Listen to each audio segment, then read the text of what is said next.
Rise up!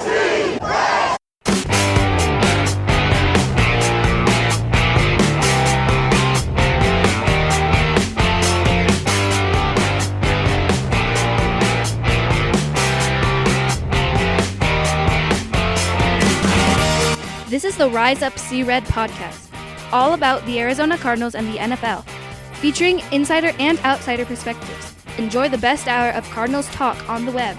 Now here are your hosts, Jess Root and Seth Cox.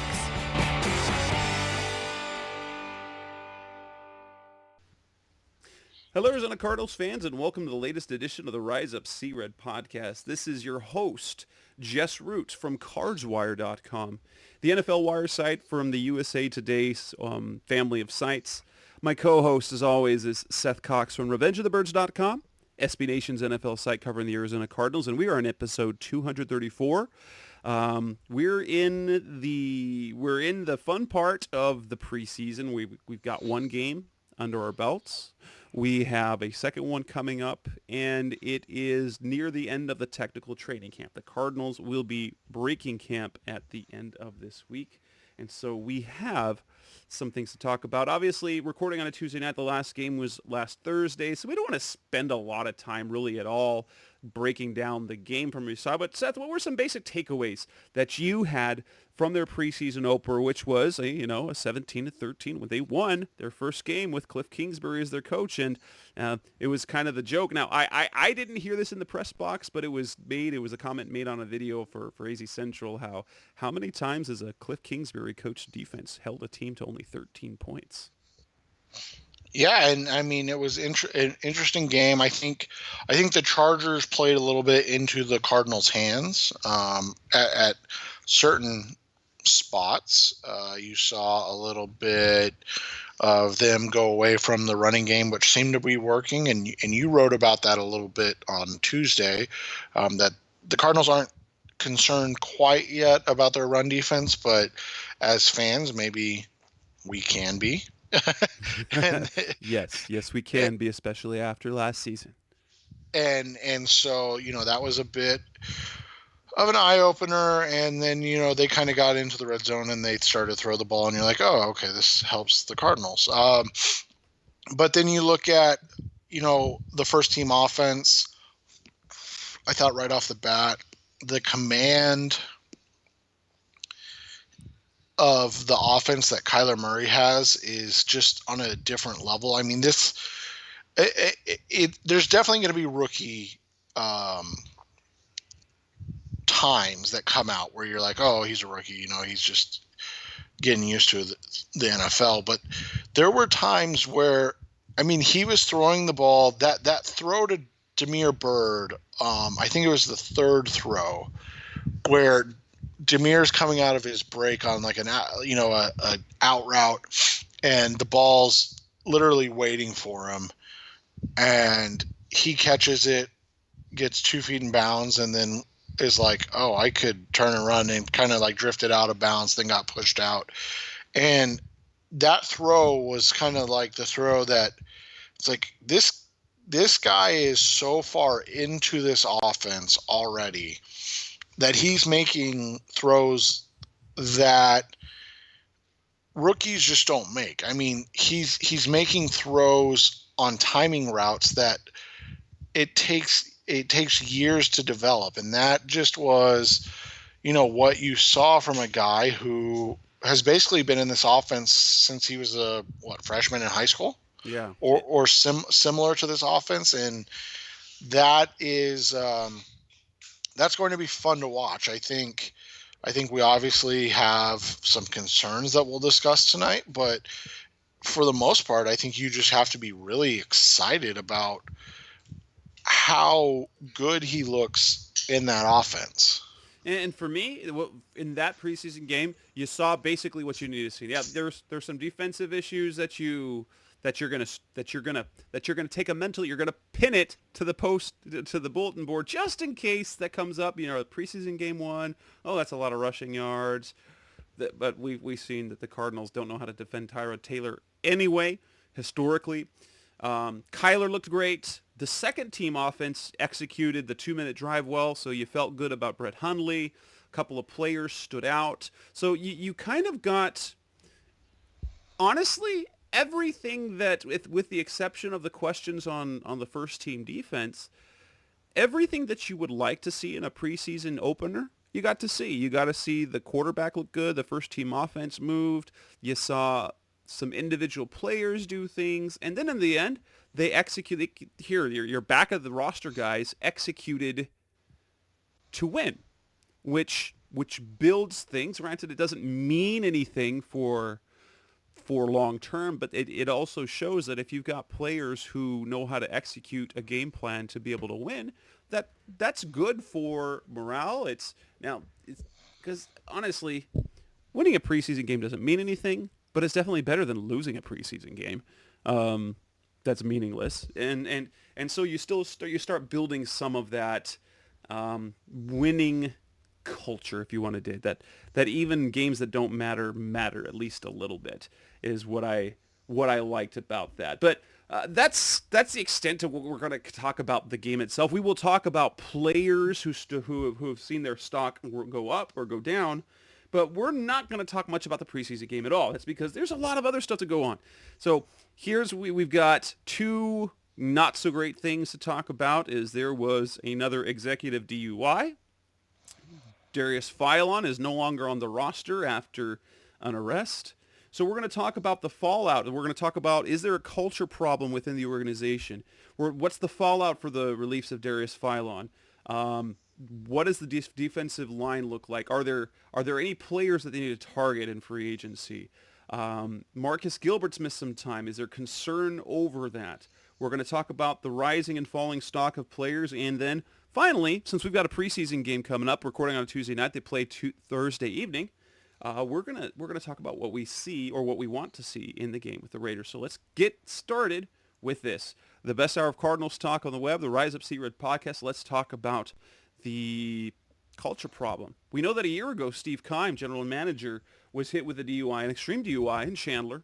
The Cardinals moved swiftly in terms of what they punished him. They fined him $200,000. He was suspended 5 weeks. He had jail time. He was expected to plead guilty. That was part of the thing. He's got to own up to it, which he did. He did everything he was supposed to, but it was a black eye for the organization. It happened again. This time it's their executive vice president and COO, Ron Miniger. He gets hit with a DUI, with a suspicion of DUI over the weekend in Chandler. More details we don't have yet, other than the fact that the Cardinals have come out and said there will be serious consequences. Is there a culture problem within this organization? Is this something that goes beyond? Was the keeping of Steve Keim, did it influence Miniger's? Is there something deeper other than we're just having a really crappy time and people are making stupid decisions? I think it's two separate incidents. This one is a case of a front office. I understand he's high up in the organization, but a front office guy making, a dumb decision. I think the Keim thing was such a big deal because, one, he had the previous DUI, albeit 20 years previous. And then the other thing was there was always kind of this, what's the word I'm looking for? There was always this whole idea during the Bruce Arians era of the post-game drinks in the parking lot. And, BA was always mixing drinks and kind of that, I hate to put it in this tone, but that kind of beer league softball, hey, win or lose, we booze type thing. And that was, that was the modicum of what it seemed like that group was. And then Keim gets busted and you're like, man, you make a lot of $1 million a year to not be hiring a driver. And so is it a culture problem? I guess it would be a culture problem if this was another party that was being attended. Like, we never really got the details of the Keim party because it was 4th of July and he was allegedly at a party. So if this was another like Cardinals event party, then maybe there is a culture problem because maybe they need to take it upon themselves to take care of the car situation for all of the people attending the party or something of that nature. But, for the most part, I feel like it's two separate incidents because I don't know how much Miniger and Keim actually hang out, or like actually do stuff together. Where are they running together? And this is, a problem. I guess if that is the case, then maybe, yeah, there is a culture problem within the organization. But it feels like two separate incidents where two guys that just work for the same organization made the same dumb mistake, unfortunately. And here's the thing, that there is, whether there's an actual culture problem, what we do now have is another person connected to Michael Bidwill having this happen. Make no mistake, the Cardinals came down hard on Keim.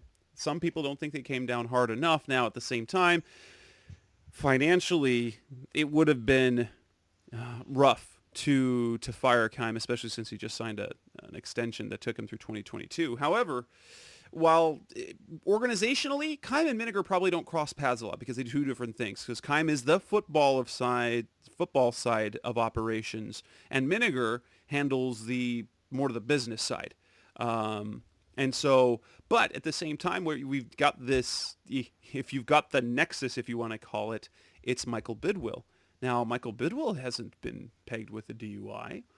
However, a guy that he spends a lot of time with in Keim, and a guy I'm sure he spends a lot of time with at the organization in Miniger, that raises eyebrows just in terms of appearance.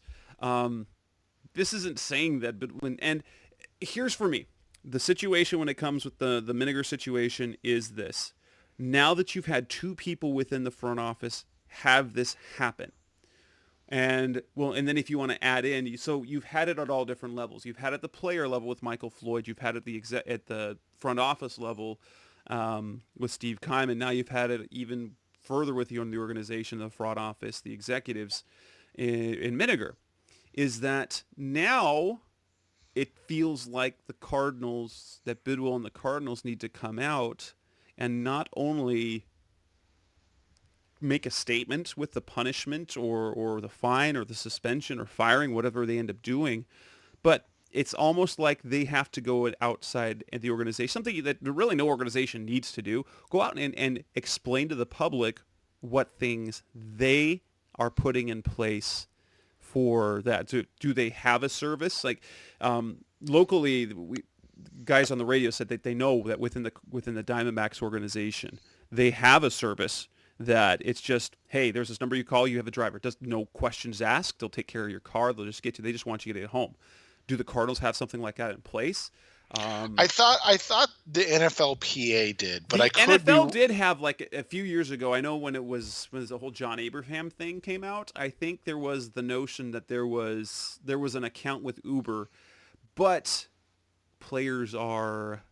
Oh, that's the PA though. That's the NFLPA. Yeah, you're right. True. So you may be right. It may have to be an organizational thing. We'll just say, okay, so because this has come up more than once, we are now offering this, and then say kind of policy. If this thing happens, you are done because we are offering this, and so it becomes something. It just becomes a distraction. And unfortunately, with the last 24 months with the Cardinals, everything wrong has happened. So they've taken a dump on the field. So they've taken a hit in terms of football quality. They had the hiring and firing of a coaching staff. They brought in an unorthodox coaching candidate, and then you keep having these things happen. So you have we're talking about this, the arrest for Darius Philon. You have all sorts of distractions, and unfortunately, while I don't think it's a culture problem, because I think when in organizations this large, because I would dare say in almost any organization, any large organization, you probably will find that there have been 2 people within that organization have a DUI in the last year. I would probably say that's not uncommon in the corporate world. Just guessing. It's probably different in my education world because people are held to different standards. But if you look at most corporate settings, I would not be surprised, especially here in Arizona, with the amount of DUIs that, because it is a place of it is a point of emphasis with law enforcement, that you probably wouldn't be surprised to go to a Honeywell or any of these other places and have 2 people have had a DUI in the last year. Yeah, and the other thing is, and the reason I look at it as not a culture problem, is that you have, like you said, it's coming from within different sections of the organization. However, this does make the organization look like an issue overall, in terms of kind of this joke, and we're going to get into Darius Philon, but when you're talking about 2 high profile arrests in the organization within, what was it, even 48 hours? It was 24 hours, wasn't it? Straight days. It was dumb. It was terrible timing for a team that's really trying to get things turned around and in the right direction. And I truly don't think it's a culture problem, because again, as we'll discuss with Philon, that's a whole separate issue. However, it makes the culture of the team at this point mirror the play on the field from last year. All it does is kind of reinforce this, that's a loser organization. When you have these situations all basically within a 1-year period of one another. Coming up next on the Rise Up C-Red podcast, we're going to talk a little bit more about another situation where there's been fallout, and that's the arrest and release of Darius Philon. That's coming up next on the Rise Up C-Red podcast. We're back on the Rise Up C-Red podcast, the best hour of Cardinals talk on the web. And there's more fallout. Darius Philon hit some legal troubles. He is no longer on the team. So we're going to talk about the fallout from that. What it means to the roster now, how it affects the play on the field, and whether they need to do anything. So Philon, who by all accounts has been playing and practicing extremely well, apparently decided to make a really dumb decision. There was an incident at outside a strip club back in May, and it involved a dancer to his car where there was money, and he points a gun at her and another friend, basically threatening them. Something happened. We don't know all the details, but he gets so months later. So the incident doesn't get reported to the police for several weeks. They investigate, and now the arrest is made. And the Cardinals move swiftly, which tells you something about the situation. Or maybe this is a reaction to something else. So he's arrested, and then on the next day after practice, on Saturday, they announce he is released. Financially, it's not a good thing, because they take a hit completely in the salary cap, so they gain no space this year. They're going to take a $2 million hit next year because it's a post-June 1st cut, and so they lose a starter without gaining any cap space, and then they lose $2 million next year. The fallout is now, in terms of on the field, Zach Allen is now thrust into a starting lineup, and now the depth is tested. It was another case for me when I got them, like, are you kidding me? Really? Of all the things, we had the Robert Condici saga, a guy who was vetted and he turns out to be a knucklehead still. Darius Philon appears to be fine, no issues, but then he's going to strip clubs and pointing guns at strip. Like, come on, this is not normal stuff But now the Cardinals have to deal with yet another thing, and it also affects the play on the field. What is the fallout of this whole situation with Darius Philon? It just doesn't make sense. Like, I texted you about this. You're on the books. You've kind of gotten this life-changing money. Because he was I believe a 6th-round pick out of Arkansas. So it's not like he was, he made maybe $1 million over that time frame, but it's not like he was really paid in a huge way. And now all of a sudden he's set up for life. Like, the dude just got paid for life. He, after, even if it's just the 2 years with the Cardinals and he busts out, he's done.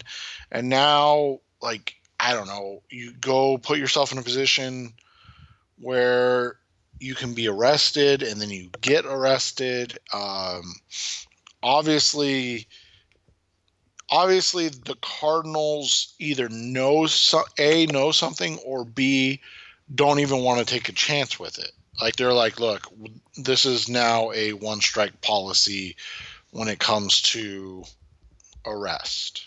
At least for the players, I guess, right? Like, so when you look at it like that, I would tend to assume, because it was, is it considered, I don't know how it's worded. Is it considered domestic violence because it was a female, or is it just aggravated assault because it was not his, like, partner? I think it was just considered aggravated assault, is I think how it ended up being. So, whether or not, however they phrase it, like, he attacked a woman, allegedly. Obviously, we need to put that in there because, he's not guilty in a court of law at this point. But they had enough to go on to arrest him. And I believe he was in jail, wasn't he? Yes. They took him into custody. And so, like, this wasn't like those, some of the situations you see where, like, they pick him up and arrest him and then he's just out. Like, he spent some time in county. So there was obviously something that drew the concerns of, one, the police, but two,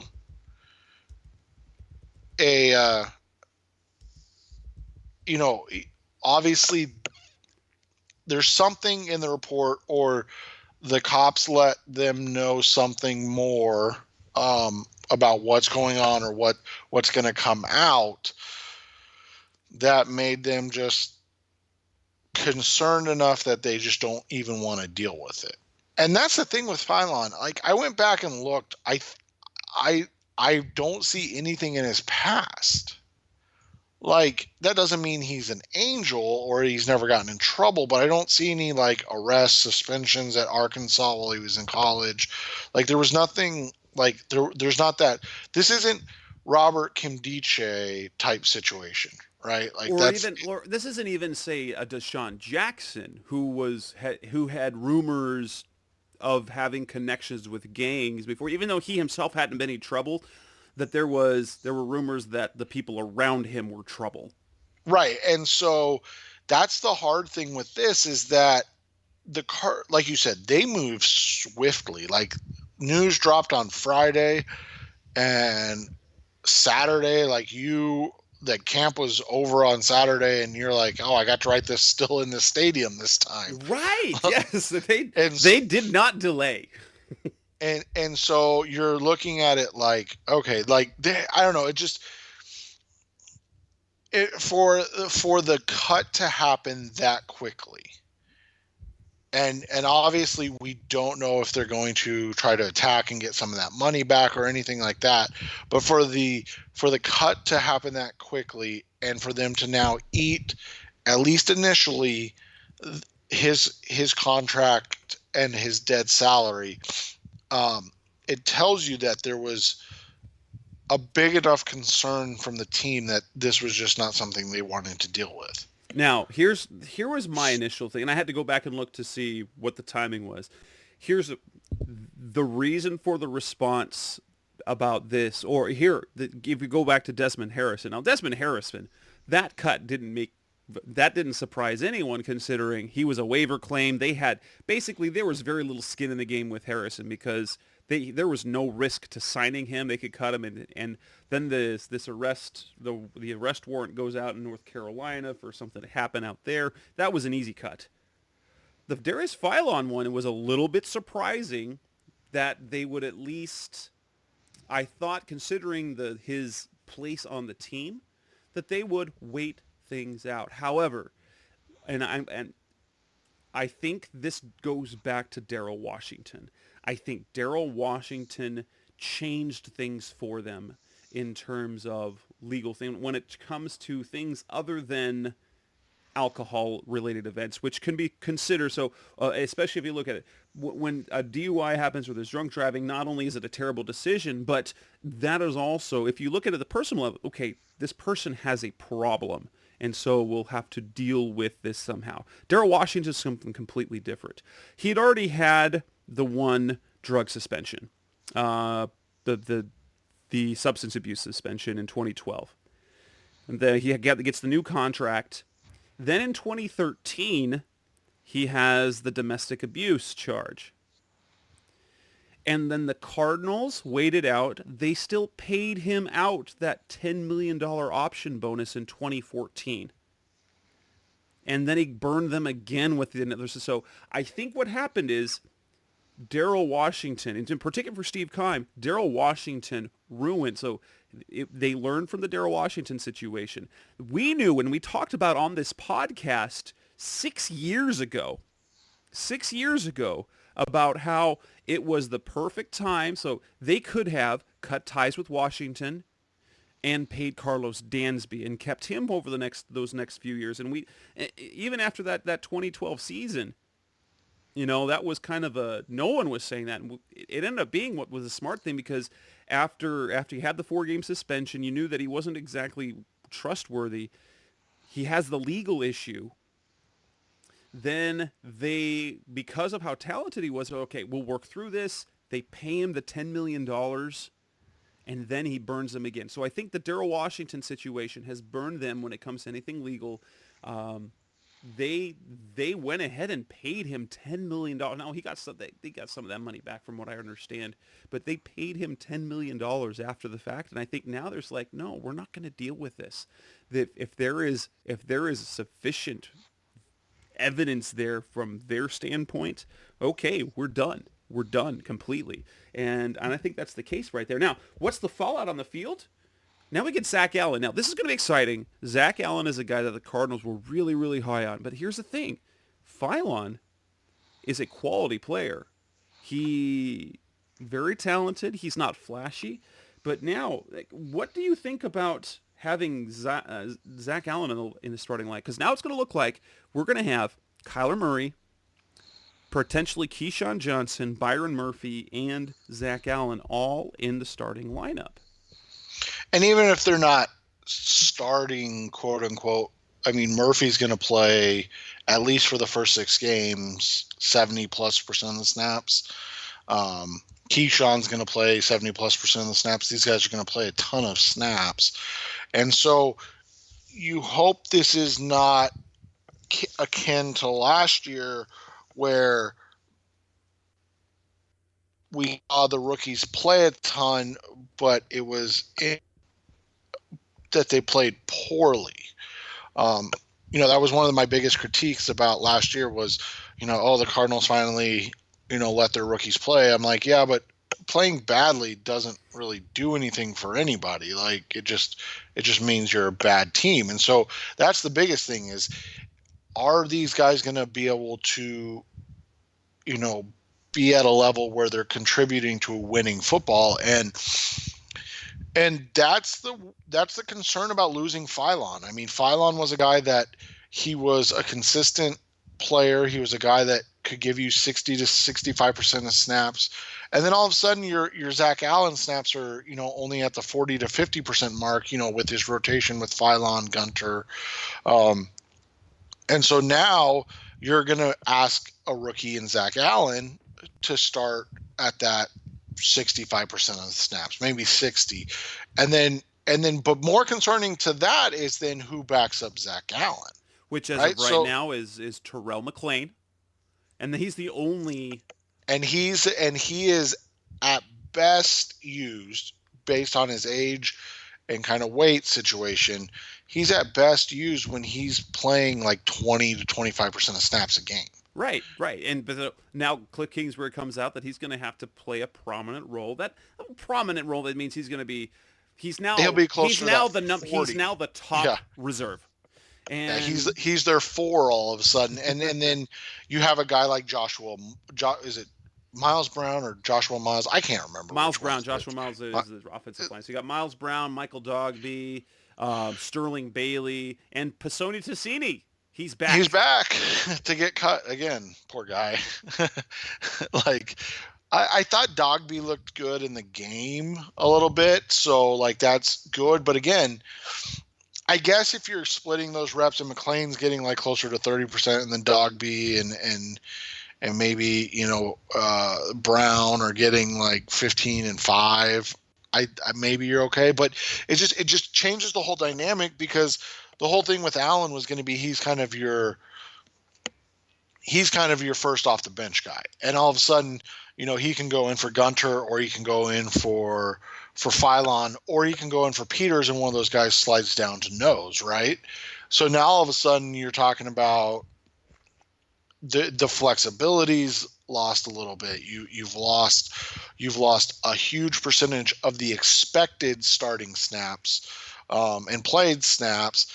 And so maybe Allen is as good, if not better, than Philon. I don't know if he will be as a rookie, but let's just say he is. Now all of a sudden your depth is worse, and now your rotation is kind of affected. And so more so than just losing Philon, the starter, you've lost now the key to your depth, which was Zach Allen, because he's moving into that starting role. And as you said, I mean, no offense, I like the Terrell McClain signing. I like him as a player. But again, you're talking about a guy that you wanted playing maybe 20% of the snaps. I mean, you're talking about a guy you wanted to play 10 to 15 snaps a game, and now you're talking 25 to 30 snaps a game. And that could wane on the team, and that's the unfortunate reality of the fallout of Philon more than anything else, is that the depth and the rotation takes a hit, because the way Zach Allen was producing in camp, you really liked him kind of in that Josh Morrow role, right, where he could come in and give you those high-end energy snaps early, and then maybe as the season went along, play a little more. Now, here's the thing. Do they have enough? Ultimately, do they have enough? Well, that's a maybe. And ultimately, I think it comes down to their starting lineup is now questionable. Their starting lineup before was okay. You felt confident because you had 3 guys along that line, 3 veterans across that line. Corey Peters, you're going to get consistent play. Rodney Gunter, now in his 5th year, you think you can expect him to play solid. Philon, he's pretty talented. That's a good start. You bring in the potential of Zach Allen, the veteran presence of a McClain.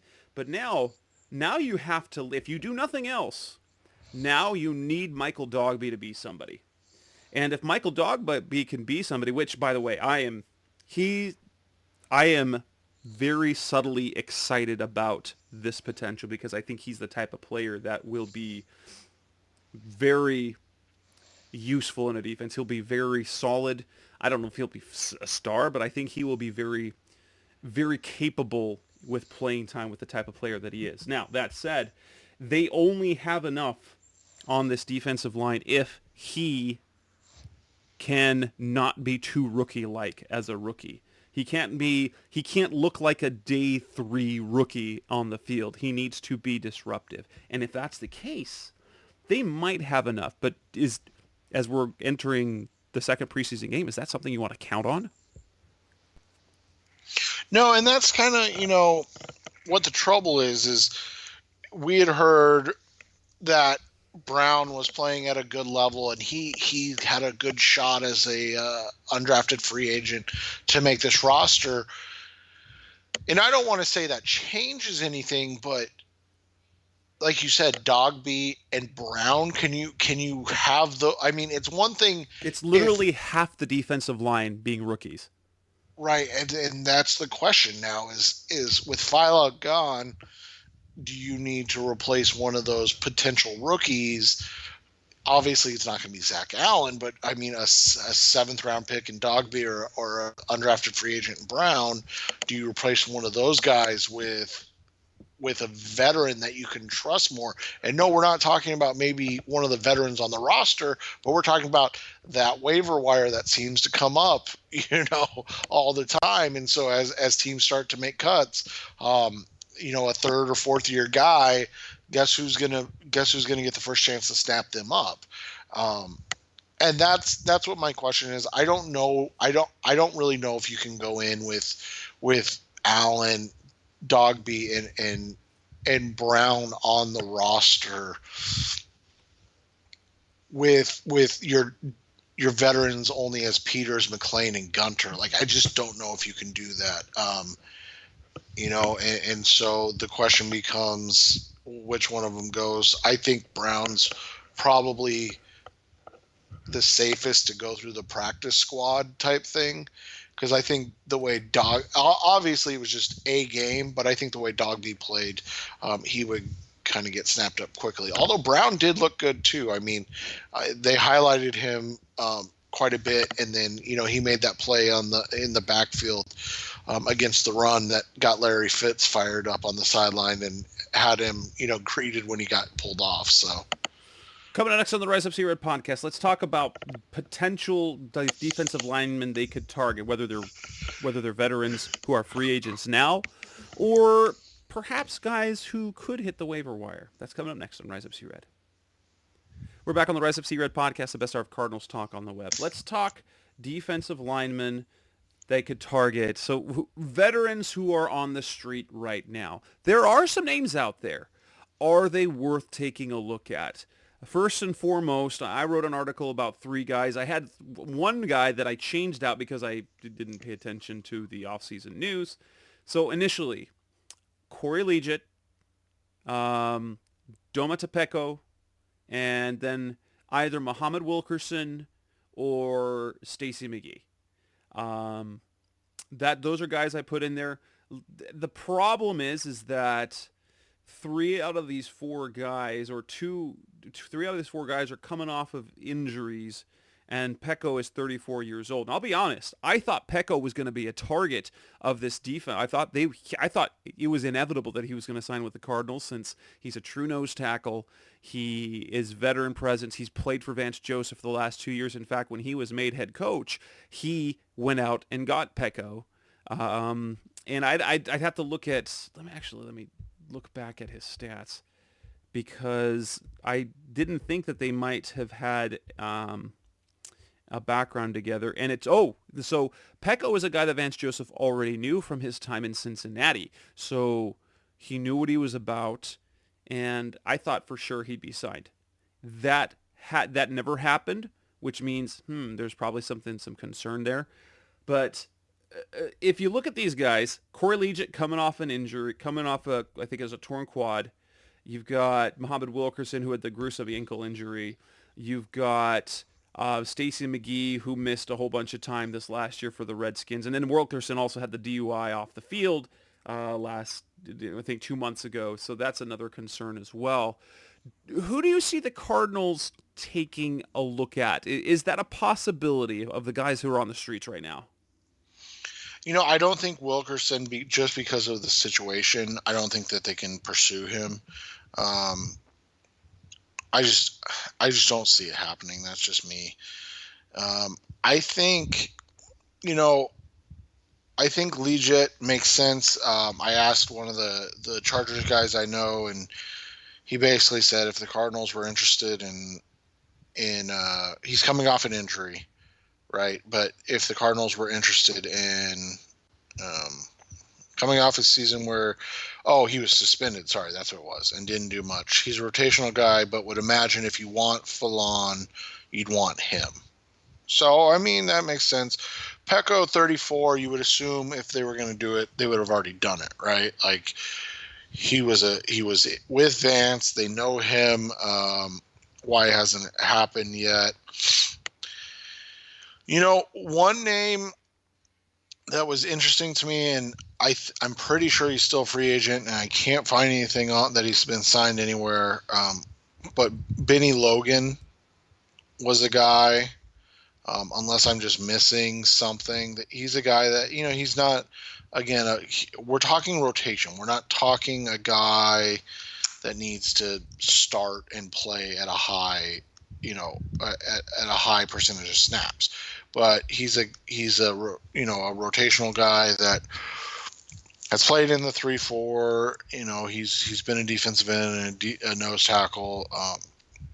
He was with Tennessee last year. He'll be 30 this year. So I mean, he's definitely like one of those. He is still available.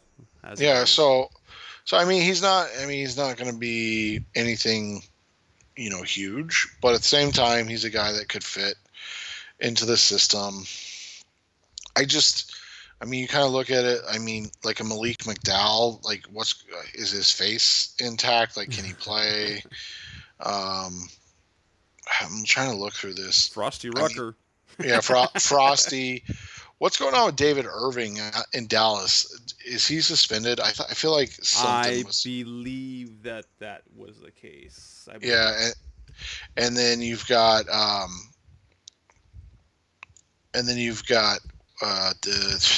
Atiyah Rubin. I mean, we're going like deep into the depth of like old dudes like Atiyah Rubin or Ricky Jean Francois. Kyle Williams. Yeah. Speaking of retired, and so that's the thing. So when you look at it, there's not much. He's suspended indefinitely. David Irvin's suspended indefinitely. Okay, so that makes sense. So I mean, Leggett makes sense. McGee, same type of thing. He makes sense. Logan makes sense, and they're all basically like interchangeable guys, right? They're all 29, going on age 30. They're all coming off of issues or not playing at a high level. I think I would understand the Cardinals' concern with like Wilkerson and Leggett because, suspensions and DUIs and stuff. Like, do you really want to bring that in after you just, I don't know. And so, McGee could be an interesting fit. He's coming off an injury though. So it's tough, man. I mean, you're talking about August, right? Like, and you're not talking about a ton of talent left out there, or if there is, it's flawed talent. Well, and the other part is the guys that could end up on the waiver wire might be cap hits, and the Cardinals and they're up against it. Yeah, I mean they've got nearly $7 million in cap space, but you're like to go in with 4 to 5, yeah. Right, and the thing is with the waiver wire, you claim a guy off of waivers, you are inheriting that contract, and so you might be able to find a name like they got out of DJ Swearinger, but he was on a good deal to begin with. So you're either going to get, because what the guys that are mostly you do. Here's the thing though, vested vets don't go through waivers. So you'd be getting someone who's somewhat unproven, and if you've got a second or a third year player who's landing on waivers, it's usually because he hasn't really panned out. Yeah, and so that's where you come down to is like, what exactly are you looking for? I think the best thing. I mean, you look at Dominique Easley. Like I said, Dominique Easley's out there. He's a guy with talent, but his knees are made of paper mache. Like, I mean, there's not a clear-cut answer, and that's what the problem is like with the free agents, with the waivers, or with the vested vets that just become free agents. I mean, that's the other thing is how many guys are going to want to come and play here? That's the other question you have to ask yourself. Like, if a veteran of substance or talent gets let go, is he going to want? If he has some options, is Arizona going to be high on the priority list? This isn't Bruce Arians in 2015, 2016 where he's got some cachet. This is a brand new thing. So, I'm still shocked that Pecco's not here. If I'm being completely honest, but it just probably tells you that it's not going to happen, right? I mean, because why wouldn't it have happened if it was going to happen? Yeah, Vance Joseph clearly liked him. So it's either, I guess it's got to be a case where he's done, or they know he doesn't have anything left in the tank. Yeah, either that or the money's just so far apart that, they've reached out and this is what he wants, and we know how Keim kind of deals with that, right? He's like, no, this is what I'll offer. But I mean, and this is all speculation. This is just Jess and I kind of spitballing on the phone over it. But it's just, it's interesting because I don't think they can just go forward with what they have. And it was interesting because they made a waiver claim, and it was for an outside linebacker.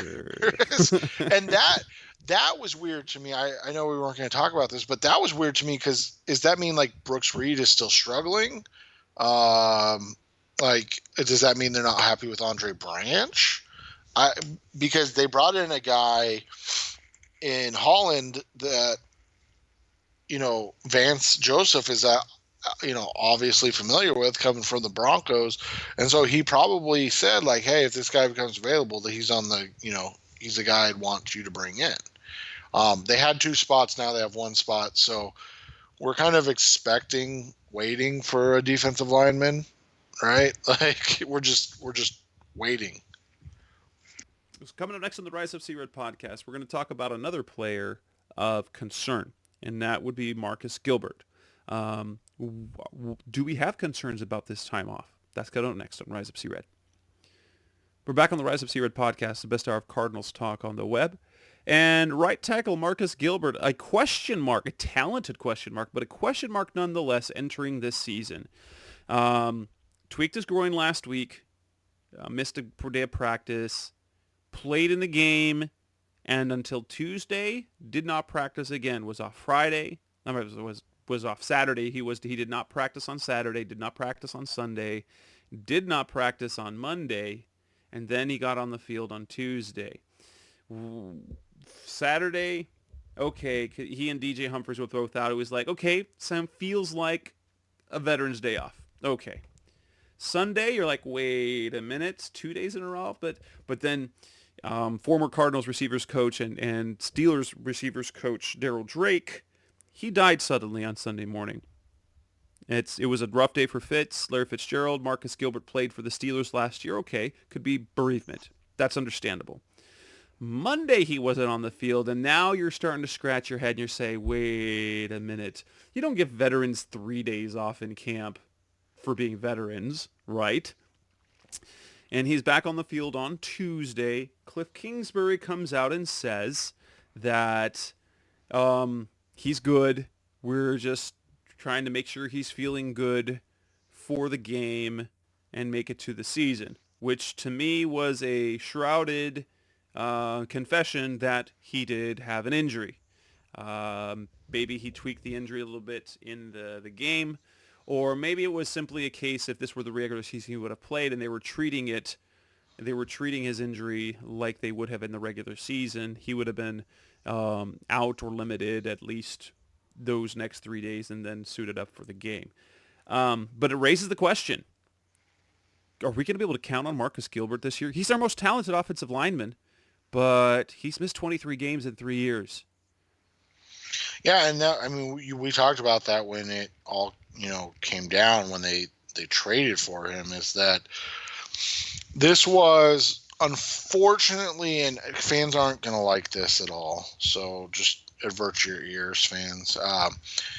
This was the low risk, high reward. I mean, that's all this was. This was the Cardinals taking a chance on as Jess said, an uber talented offensive lineman, a guy that fit naturally in the pass blocking scheme of what Cliff Kingsbury wants to do.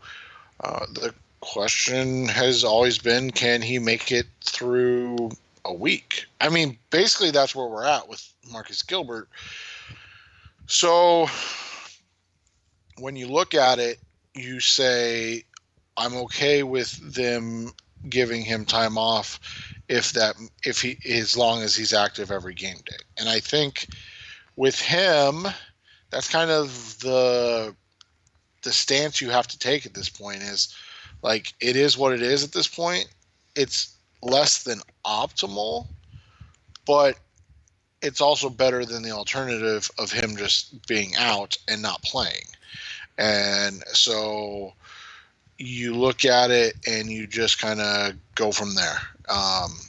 Again, it's not optimal, especially if, a new offense and everything like that, but you want to at least give them the benefit of the doubt that Cliff knows what he's doing. For me, what I don't like about this is that it feels an awful lot like Evan Mathis. Don't you remember the Evan Mathis? Oh, all through I agree. camp. It's not... They kept trying to get him through camp, and then 3 games into the season, he's on IR. Yeah, and that's the thing is, the thing that sucks is it's low risk in terms of like their investment, but it's high risk because you're banking on an injury-prone 30-plus-year-old. It's not even like he's young. It's not even like he's DJ Humphreys, where he's like, oh, well, he just needs, to get healthy for 1 year and kind of show he can do it. This is a guy that is on the wrong side of 30. He's not a small guy. I mean, he's 6'6", 330 pounds, and he's had repeated lower body injuries. He's played in 25 games the last 3 seasons. It's a tough sell right now, and I just think you have to look at it and go, let's hope this works out. Because are you ready for Corey Cunningham then? No, because he didn't look good. I thought Miles didn't look bad, but he's raw. I mean, it's just less than optimal, and so that was the thing. You wanted to see a little more this year of the offensive line, and they weren't awful except the one, but it looked like a botched snap on AQ Shipley's part, and not necessarily a botched snap, but more like botched snap count. And so this is just not where you want to be. Not in week 2 of the preseason. Right, absolutely. Moving on, we're going to talk a little bit about what's happened in the last week. Coming up next on the Rise of C-Red podcast, we're going to come back and talk about the players whose stock is going up and who has falling stock. That's coming up next on Rise Up C-Red. We're back on the Rise of C-Red podcast, the best hour of Cardinals talk on the web, and now we're up talking about the players in the last week. As we moved forward towards the final cut downs, as players try to make the 53-man roster, we look at players and because of their play on the field in the preseason game or in their work in practice, who has improved their odds, who has hurt themselves a little bit in terms of their chance of making the roster. We might make a joke here about Kevin White, who literally hurt himself, thus hurting himself for the roster. But let's kind of go through some of the guys who helped themselves in the game and in the last week to make this roster. I thought the most obvious one, and you and I have talked about that he was pretty much a lock anyways, but I thought Trent Sherfield was the most obvious standout from this game. And I think the biggest thing to me was it's obvious because of how important he is, not only as probably the 4th receiver, but the fact that he is their best gunner on special teams right now. Yes, and for me, and here's the thing, Sherfield, I think I've thought has been a lock for a long time because of his special teams play, his kind of mentality. But watch out, he could be that number 3 receiver if when all is said and done, because he knows every receiver position. He is incredibly coachable, is what the coaches say. Whatever they tell him to do, he does, and he does it at a high level. I've said here on the show that back in the spring, in his locker room, it might have seemed a little crazy that his goal was to start in week 1. That might be something that's a possibility, that he's helping himself that much because he flashed during the game. He's doing good things on special teams, and he's continuing to do it in practice as well. Yeah, and he's just he's an all-around, he's kind of the kid that every coach loves. Like you said, you ask him to do something, he not only does it, but he does it at 100%, and he doesn't ask questions about, like, why. Who else for you? And for me, if you're looking at other players that kind of stood out, I think Michael Dogby is one who really sort of helped himself with his penetration. I mean, obviously these guys in the interior don't put up big numbers, but also what I liked to see there is Andre Branch had a sack, Pete Robertson had a sack. Those guys who are battling more or less for that same spot, those guys showed up. They flashed. They were impressive, and those obviously they helped their own selves. They helped themselves for pretty much the same position, making the decision making even more harder up at this point. And then you have, I thought Chris Jones continues to be the kind of leader in the clubhouse to benefit from the Patrick Peterson suspension. He just, I don't know, man. Like, he just has a way of making plays.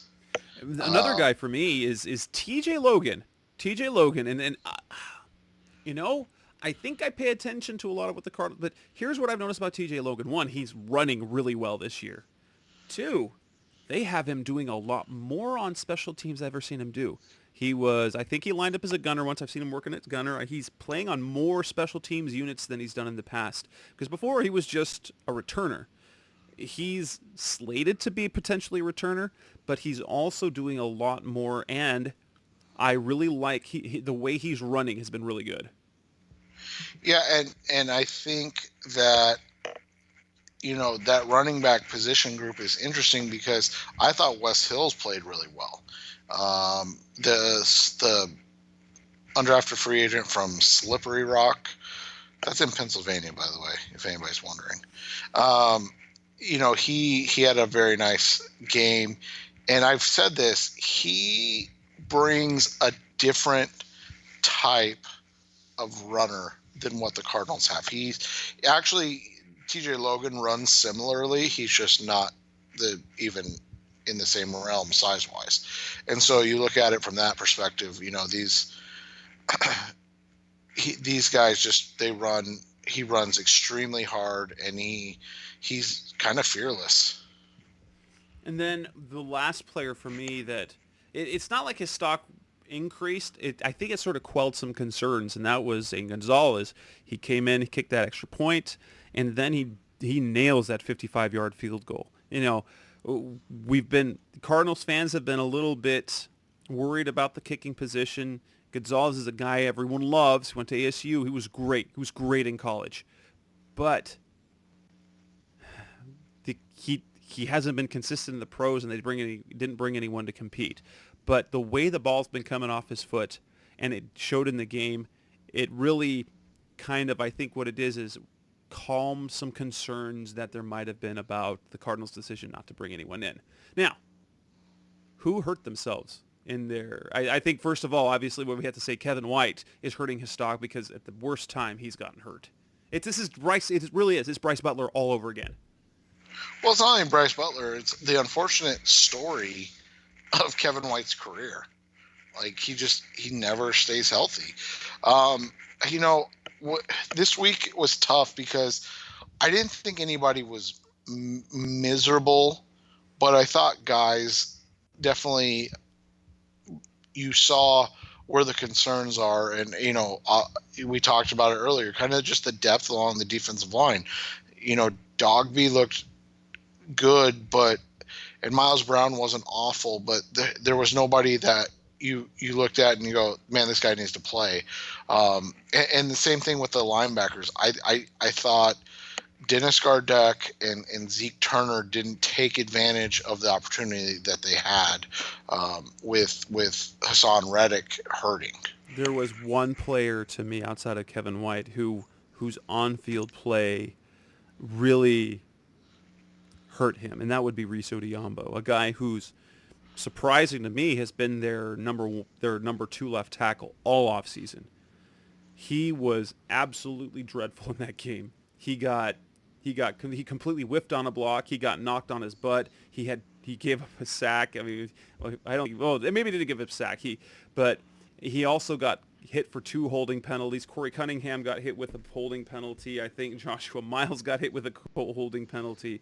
But of all of them, I think Reese Odiombo really hurt himself, especially since that backup tackle position is something of a concern because you don't have any real experience there. So Odiombo's got a few starts in 2017. Corey Cunningham's got a few starts from last year as a rookie.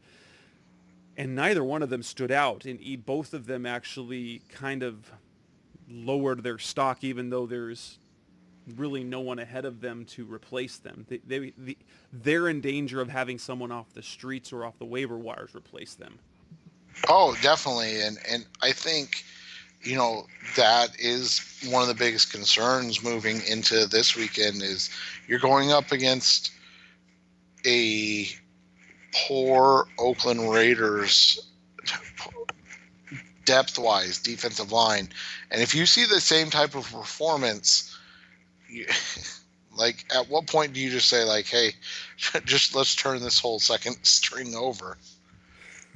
Coming up next on the Rise Up C-Red podcast, we're going to wrap this up. Looking ahead to this game on Thursday, what do we want to see? That's coming up next on the Best Hour of Cardinals Talk on the web. We're back on the Rise Up C-Red podcast, the Best Hour of Cardinals Talk on the web, and we are going to wrap this up looking ahead to the preseason game on Thursday against the Oakland Raiders. What specifically do you want to see? I know what I want to see first and foremost. I want to see the first team offense come out and score points. I want Kyler Murray and company to get, specifically, I'd love to see a touchdown, but I want them to score points and to look good doing it. Yeah, and obviously you want to see the mistakes minimized. They had the Keyshawn Johnson, which was really, I thought, the big kind of issue on the first drive. But even the sack with just clean it up a little bit, right? I mean, Cliff talked about that after the game. They need to clean some things up, and that was obvious. But then on the same token, I'd love to see the defense come in and give an actual 3 and out, not a get bailed out because they changed the play calling or anything. But come out and drive the tempo and direct kind of what the other dictate the game, as opposed to kind of figuring out the game as it comes to you.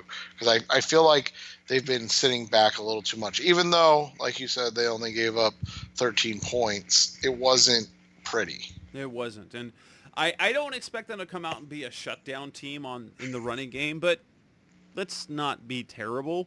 The fact that they were the worst team against the run last year, this bad start last week, it's just concerning. Again, you kind of pin it for later, and you're saying, but wait, is this a repeat? I want to see it improve. So preseason game 2, it shouldn't look like a disaster. Please don't look like a disaster. It should look better. There should be progress made defensively. That's what I want to see from the first team. I want the defense to improve, and I want the offense to score points. I think the next thing you want to see is you want to see who steps up as these things are going on. I mean, the Marcus Gilbert situation, obviously he's going to play, but we've already talked about it. It's a concern. who steps up? Is it Joshua Miles? Is it Corey Cunningham? Reese, whatever his name is, that can't block anybody. Which guy is the guy that steps up to be kind of that key tackle? Because we've already seen that it probably shouldn't be Mason Cole. So somebody needs to step up and kind of claim that lead backup tackle position. The other thing is I want to see if Chris Jones continues to play at this high level. I mentioned him as kind of the riser.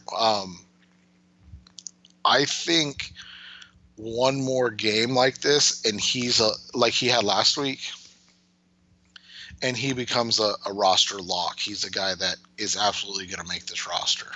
And then the final, other than general health, I want to see Byron Murphy and Andy Isabella show something. They don't have to be great, but I want them to show something. I want them to have a player or two where you're like, yeah, that's why the Cardinals drafted him, since neither got to play in the preseason opener. Yeah, and you know what? Wouldn't you like to also see like Hakeem Butler make the easy catch once? Yes. I yes, very much so. I mean, we didn't talk about him, and maybe we should have mentioned the roller coaster of Butler, but like you want, like, the spectacular is awesome. Like, don't get Jess and I wrong. We love the amazing one-handed tiptoe catches, but like make the easy catch. Like show that the concentration's there and that the growth is there, because that's the biggest thing with preseason, right? Is growth. Week to week, you look like you're going in the right direction, heading towards the season. Absolutely. Anything else that stands out to you that you want to see in this game? Win, lose. I think, as I continue to say, when it's the first two preseason games and even the fourth preseason game, what you're more than anything looking at are individual players and how they show up, because it's the individual evaluations, who's making a push to make the team and things like that. Who's going to step up? We saw several people kind of shine last week. Will it be the same guys, or will there be new guys? And the other thing I'm interested in, and I texted you about this a little bit last week, was that I'm really interested in the tempo that we see,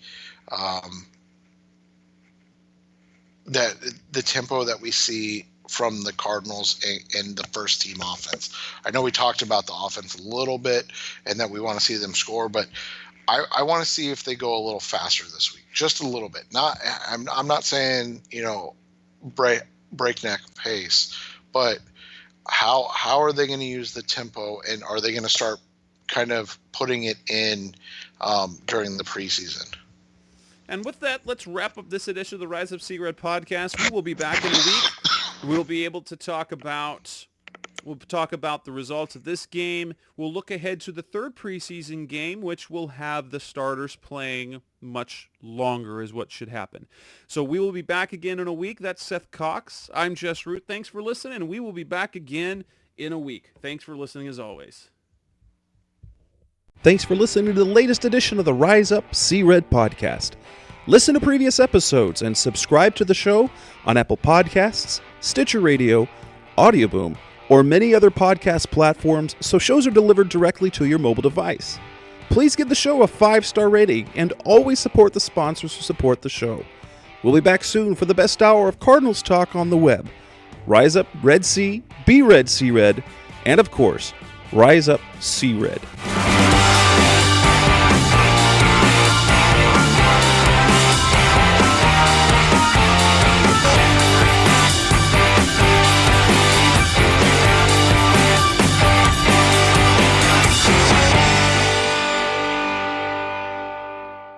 Roll!